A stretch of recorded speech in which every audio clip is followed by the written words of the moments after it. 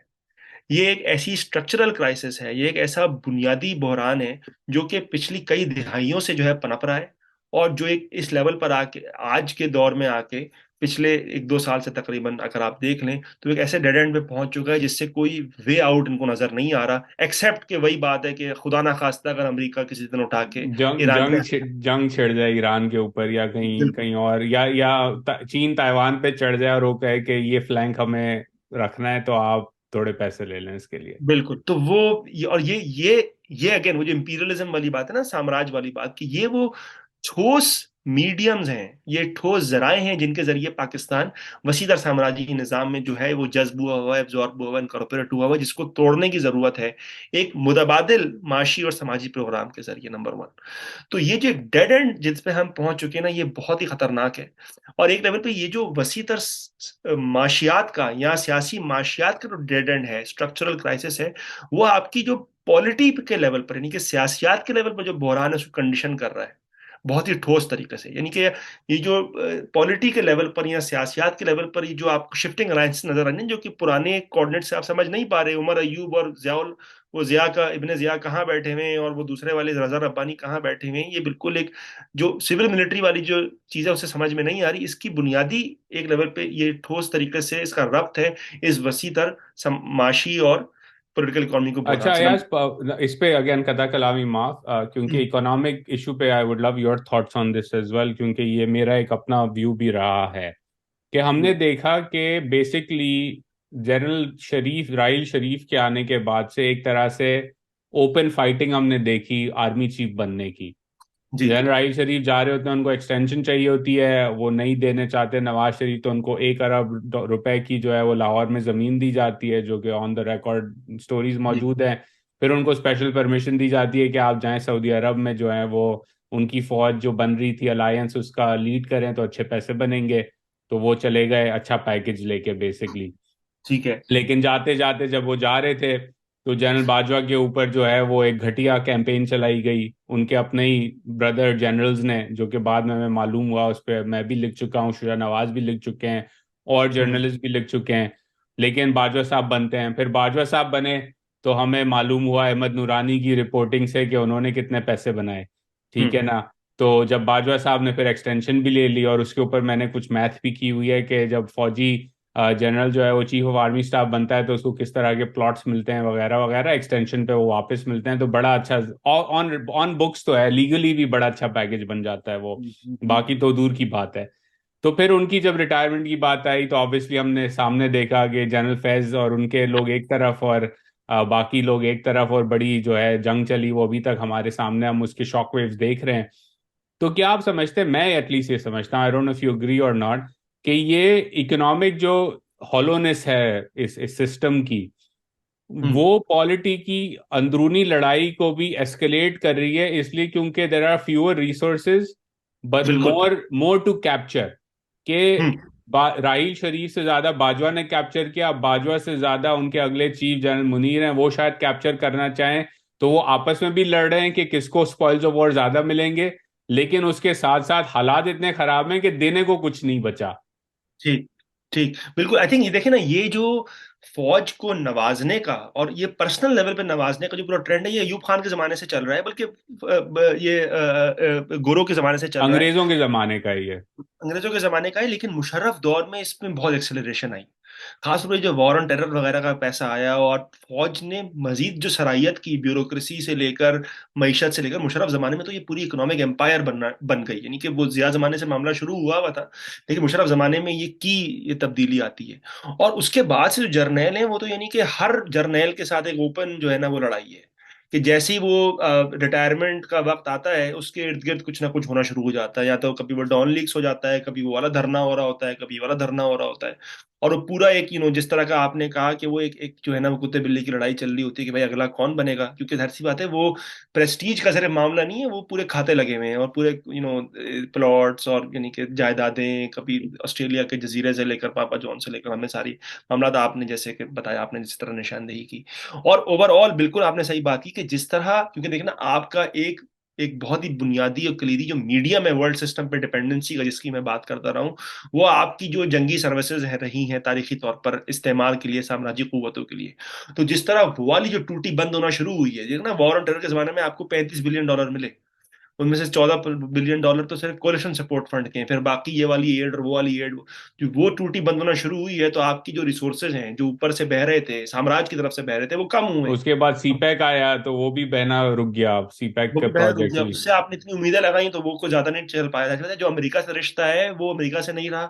اور جو امریکہ سے رشتہ تھا وہ چین سے نہیں ہو سکتا، وہ دو الگ قسم کی فورسز ہیں، اور دو الگ قسم کے ان کے مفادات بھی ہیں، دو الگ قسم کے ان کی ایمز بھی ہیں، تو یہ خیر ایک الگ بات ہے، لیکن جس طرح کہ آپ نے بالکل صحیح نشاندہی کی، جس طرح یہ اوپر سے جو بہتا ہوا پرنالا ہے یہ کم ہوتا جا رہا ہے، تو نیچے کی جو لڑائی ہے وہ کہیں زیادہ گھمسان کی ہوتی جا رہی ہے، اور اس کا ایک اظہار جو ہے وہ پاکستان فوج کے اندر جو ایک لڑائی چلتی رہتی ہے اس کا ہے، اس کا ایک اظہار یہ بھی ہے کہ جب ریسورسز نہیں آ رہے نیچے تک، تھوڑے بہت جو آ بھی رہے تھے، تو جو سماج میں وسیع تر بے چینی پیدا ہو رہی ہے، اس سے جس قسم کی پرتیں ابھر رہی ہیں، اس سے جس قسم کے مانسٹر پیدا ہو رہے ہیں، اس میں ایک طرف اس کا اظہار ٹی ایل پی ہے، تو ایک طرف دوسری طرف یہ عمران خان کی جو ہے وہ پاپولزم یا دائیں بازو کی پاپولزم، جس پر ہم نے کافی مفصل بات کی، وہ یہ ہے، تو اس کے مختلف اظہار ہیں، اس کے ایک اظہار جو ہے وہ اوپر والوں کی جو برائی طبقات کی آپسی کی جو گھمسان کی لڑائی ہے، اور پھر نیچے سے جو بے چینی اور بیگانگیت کا جو پورا معاملہ ہے، جس کو پھر یہ مینج کرنے کی کوشش کرتے ہیں، کبھی خان کے ذریعے، کبھی ٹی ایل پی کے ذریعے، کبھی مارکوٹائی کے ذریعے اینڈ سو آن، کبھی اور جو ہے بیچ وہ اور بیچ میں مڈل کلاس ہے جو کہ ہالو آؤٹ ہوتی چلی جا رہی ہے۔ ورلڈ بینک نے کہا ہے کہ پچھلے کچھ ماہ میں 4 ملین پاکستانی پاورٹی لائن کے نیچے گئے ہیں،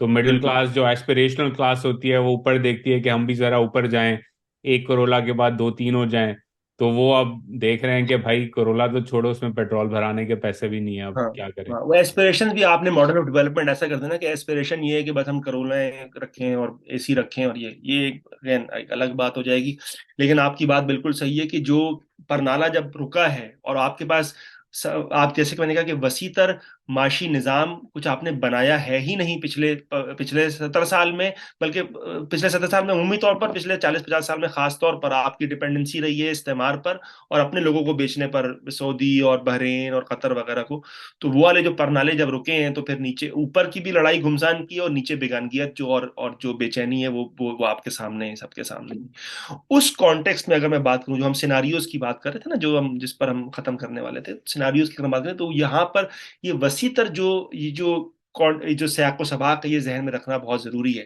کیونکہ یہ جو سیاق و سباق ہے وسیع تر، یہ جو معاشی بحران ہے، یہ ملٹیپل بحران ہے، یہ کسی ایک فرد سے ماورا ہے، یہ خان ہو کہ نہ خان نہ ہو، یہ الیکشن ہو کہ الیکشن نہ ہو، یہ نواز شریف ہو یا جنرل عاصم منیر ہو، اس سے فرق نہیں پڑتا، کیونکہ یہ ایک اوور آل رولنگ کلاس کا ان ٹوٹل، ایک ٹوٹیلٹی کا، ایک کلی طور پر جو ہے کہ ہم ڈیڈ اینڈ پہ پہنچ چکے ہیں، اور اس کے پاکستانی حکمران طبقات کے پاس ایک ہی طریقہ ہے جس طرح وہ نکالنا چاہتے ہیں اس کو، جس کو ہم کہتے ہیں نا مڈل تھرو، کہ وہ تھوڑے پیسے ادھر سے لے لیے، ابھی چین سے $2 بلین کا ڈیٹ رول اوور ہوا ہوا ہے، جون میں، ہاں جون میں کہہ رہے بالکل، ہیں ہو جائے گا تو ہم دیوالی سے بچ جائیں گے۔ ٹھیک ہے، وہ دیوالی سے بچ جائیں گے، تو تھوڑے سے کبھی سعودی سے لے لیے، تھوڑے سے یو اے سے لے لیے، پھر آئی ایم ایف کے پیسے چل گئے تو پھر ایک اور معاملہ، پھر وہ تھوڑے مہینے بعد پھر وہی اسی نہج پہ کھڑے ہوں گے، اور ہمیں سب کو پتا ہے کہ ان کو یہ والا آئی ایم ایف پروگرام ختم کر کے اگلے آئی ایم ایف پروگرام، پھر سے آئی ایم ایف پروگرام پہ جانا پڑے گا، کیونکہ ان کے پاس وائڈر پروڈکٹیو بیسس اس اس کا وقت موجود نمبر جو ہے، اب دو نمبرز میں آپ کو دے دوں اور آڈینس کو بھی دے دوں کہ کم 10 بلین کا بنے گا پروگرام کم از کم، اور ہے۔ ٹھیک، اگلے 3 سال میں جو انالیسس ہے براڈلی اسپیکنگ وہ یہ ہے کہ سالانہ 25 ارب ڈالر پاکستان نے دینے ہیں۔ بالکل، یہ ڈیٹ پیمنٹس یہ کے لیے تھے، ہاں یہ قرض اور ڈیفالٹ سے بچنے کے لیے 25 ارب کے جو ہے وہ 25 ارب فائنینسنگ سالانہ، نیڈز ہیں سالانہ، تو یہ سالانہ، حال ہے اور اس وقت۔ آپ کا کرنٹ اکاؤنٹ کا جو امبیلنس ہے وہ $10 بلین اس کے اوپر سے ہے، ٹھیک ہے، تو $35 بلین کا شارٹ فال ہے آپ کے پاس ہر سال کا، نمبر ون۔ دوسرا یہ کہ تو ایک تو میڈیم اور شارٹ ٹرم میں یہ ہو سکتا ہے عمران خان کی پارٹی کو مینج کر لیں، ہو سکتا ہے الیکشن بھی مینج کر لیں، لیکن یہ جو وسیع تر بحران ہے یہ ان کا رہے گا، اور وہ مڈل تھرو کرنے کی کوشش کریں گے، جس طرح ہم نے کہا ادھر سے تھوڑے پیسے ادھر سے تھوڑے پیسے لیے، لیکن لانگ ٹرم میں ان کے پاس اس وقت کوئی سولوشن نہیں ہے. اینڈ یہ سب سے ڈینجرس بات ہے عزیر. اور یہ بات وہیں پر آتی ہے، وہیں پر ہم بات ختم کریں گے جدھر سے ہم نے شروع کی تھی. کیونکہ اگر آپ کو لانگ ٹرم میں اس کو حل کرنا ہے تو دو ہی طریقے ہیں. یا تو آپ ایک بہت وسیع تر پروگریسو یعنی کہ ترقی پسند قسم کی اکنامک ریسٹرکچرنگ کریں، اس کے لیے جس طرح کہ میں نے ذکر کیا تھا، اشارہ کیا تھا کہ جو حکمران طبقات ہیں ان کو کسی نہ کسی لیول پر اپنے مراعات کو، اپنی پریولیجز کو، اپنی اپنی حاکمیت کو، اپنی ملوکیت کو جو ہے نا، اس کو جو ہے وہ کسی نہ کسی لیول پہ قربانی جو دینی کہ پڑے گی. یو این ڈی پی کہتا ہے کہ سالانہ 17.5 18، ارب ڈالر ہیں. بالکل، اور کسی نہ کسی لیول پر اس کی قربانی دینی پڑے گی. اس میں لینڈ ریفارم بھی ہوں گے، اس میں کچھ نہ کچھ انڈسٹریز کو نیشنلائز کرنا پڑے گا، اس میں آپ کو فورسبلی، اور میں یہ بات بڑی سوچ سمجھ کے کہہ رہا ہوں، فورسبلی ریاست کو سٹیپ ان کر کے جو ہے وہ آپ کی جو انویسٹمنٹ کی جو طریقے ہیں، پیٹرنز ہیں، ان کو بدلنا پڑے گا. ایگریکلچر انڈسٹری میں لنکس بنانے پڑیں گے، پروڈکٹیو انویسٹمنٹ کرنی پڑے گی، and so on so forth. Number one. یا تو یہ ہو سکتا ہے، یہ کرنے کے نہیں ہے انفارچونیٹلی، مسئلہ یہ ہے. تو دوسرا طریقہ یہ ہے کہ they go full tilt at the kind of programme جو کہ آئی ایم ایف وانٹس. ٹھیک ہے، جو کہ deep rooted kind of economic restructuring neo liberal طرز پہ. ٹھیک ہے، کہ جو آئی ایم ایف کہتا ہے نا کہ بھائی ابھی آپ ایکسپورٹ اورینٹیڈ گروتھ نہیں کر رہے، ابھی آپ جس طرح ورلڈ سسٹم میں انکارپوریٹڈ ہیں وہ پروڈکٹیو طریقے سے نہیں ہے، اور یہ ڈیسائیڈ کر لیں مثال کے طور پر کہ بھائی ہمیں اس طرح کرنا ہے. اگر وہ کرنا ہے تو پھر ان کو اس کے لیے بھی جو ہے نا وہ بہت ہی ڈیپ قسم کی ریسٹرکچرنگ کرنی پڑے گی.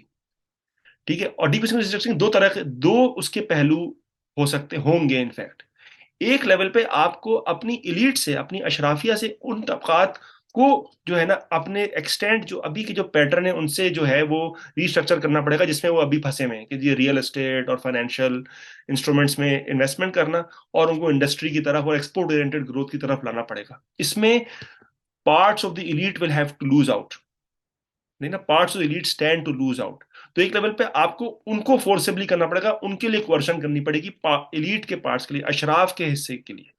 نمبر ٹو یہ کہ اگر آئی ایم ایف کے پروگرام پہ یہ فل ٹلٹ جاتے ہیں اگر اپنے لانگ ٹرم کرائسس سے ریکور کرنے کے لیے، اور یہ مجھے لگتا ہے، تو اس کے ساتھ جو آسٹیرٹی، جو مانیٹری ٹائٹننگ آتی ہے، اس سے جو لوگوں میں بے چینی پیدا ہوگی، اس سے جو لوگوں میں بیگانگیت پیدا ہوگی، اس کے ساتھ جو ایک وسیع تر ڈسپوزیشن اور ڈسپلیسمنٹ کا پروگرام آئے گا، لوگوں کو بے دخل کرنے کا پروگرام ہوگا، اس سے جو بے چینی پیدا ہوگی، اس سے ڈیل کرنے کے لیے، اور یہ جو اشراف میں کوئی ریسٹرکچرنگ سے ڈیل کرنے کے لیے بھی آپ کو ایک بہت ہی گہرا قسم کا، بہت ہی کنسرٹڈ قسم کا کوئرشن کا پروگرام چاہیے ہوگا میرے خیال میں، جو میری ریڈنگ ہے بیلنس آف فورسز کی.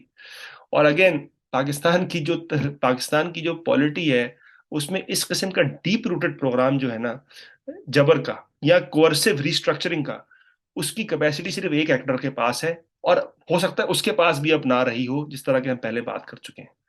تو کہنے کا مطلب یہ ہے انفارچونیٹلی کہ حالات اس نہج پہ پہنچ چکے ہیں کہ لانگ ٹرم میں بیلنس آف اس طرح بن چکا ہے، اور اگین میرے منہ میں خاک، یہ بیلنس آف اس طرح بن چکا ہے کہ ایک ڈیپ روٹڈ کوئرشن کے پروگرام کے علاوہ، پروگریسو پروگرام آپ چھوڑ دیں، اس کے علاوہ کوئی ان کے لیے وے آؤٹ مجھے نظر آتا نہیں ہے.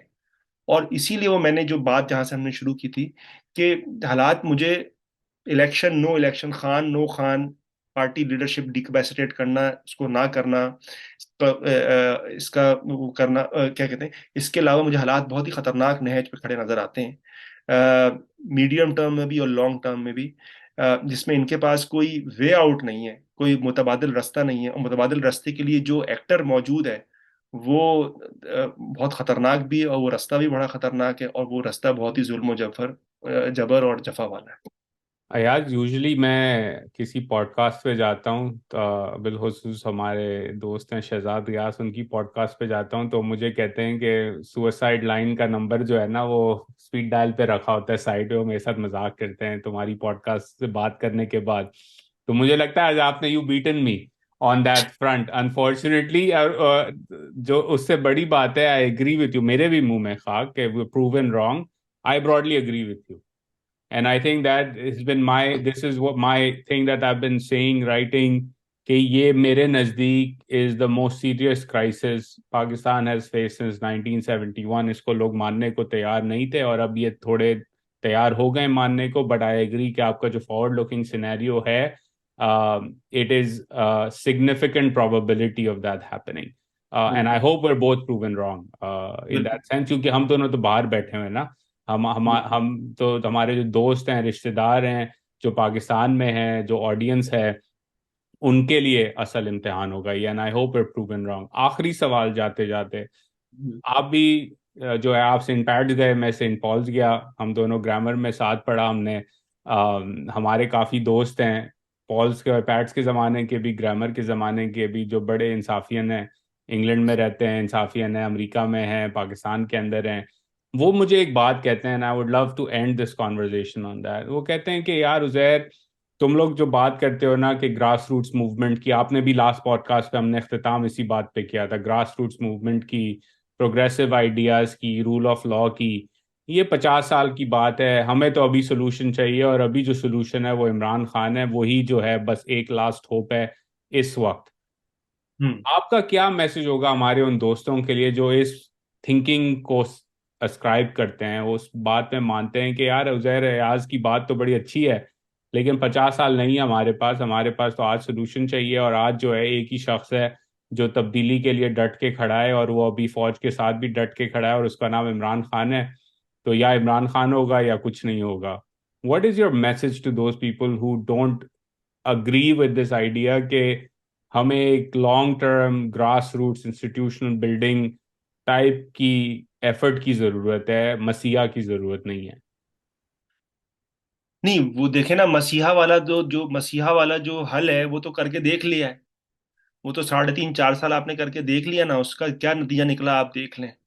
وہ مزید بحران کی طرف ہی ہمیں لے گیا. وہ اس لیے کیونکہ دیکھیں مسئلہ، جس طرح سے بات شروع ہوئی تھی، مسئلہ جو ہے وہ عمران خان کی نیکی کا، عمران خان کی اچھی باتوں کا، عمران خان کے ہینڈسم ہونے کا، یا عمران خان کی جو ہے نا وہ نیک خواہشات کا ہے ہی نہیں. مسئلہ جہاں پر اینٹی امپیریلزم والی بات بھی ہوئی تھی، بعد میں سوشل اسٹرکچر والی بات بھی ہوئی تھی، مسئلہ فرد کا ہے ہی نہیں. انفیکٹ خان کی جو پوری تحریک ہے اس کا پرابلم ہی یہ ہے کہ وہ نکلتی سماجی بنیادوں سے ہے، وہ نکلتی سماجی تضادات سے ہے، اور سماجی صرف نہیں، تاریخی تضادات سے ہے. لیکن اس نے اس پوری چیز کو ایک فرد پر ریڈیوس کر دیا ہے، ایک فرد کا معاملہ بنا دیا ہے، نہ کہ اس وسیع تر سماجی ڈھانچے کا، سماجی طبقات کا، سماجی پرتوں کا، جس کا وہ اظہار ایکچولی ہے.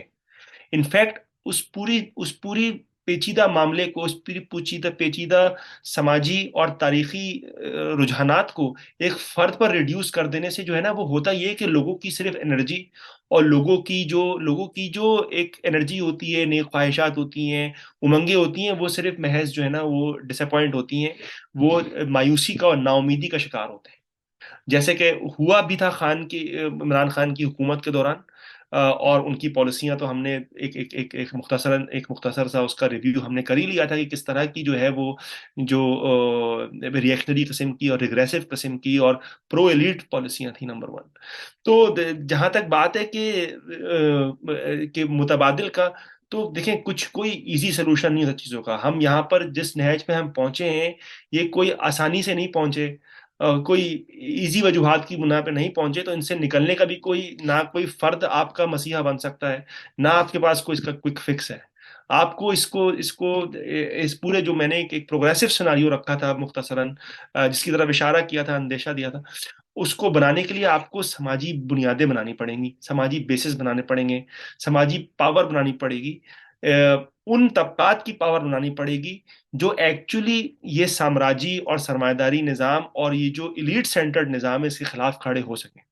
آپ انہی مراعات یافتہ طبقات کے ساتھ، انہی مراعات یافتہ پرتوں کے ساتھ، جن میں سے اکثر ہمارے جاننے والے اور ایک لیول پہ ہم لوگ خود اس سے تعلق رکھتے ہیں، انہی کے ساتھ مل کر آپ انہی کے خلاف نہیں لڑ سکتے.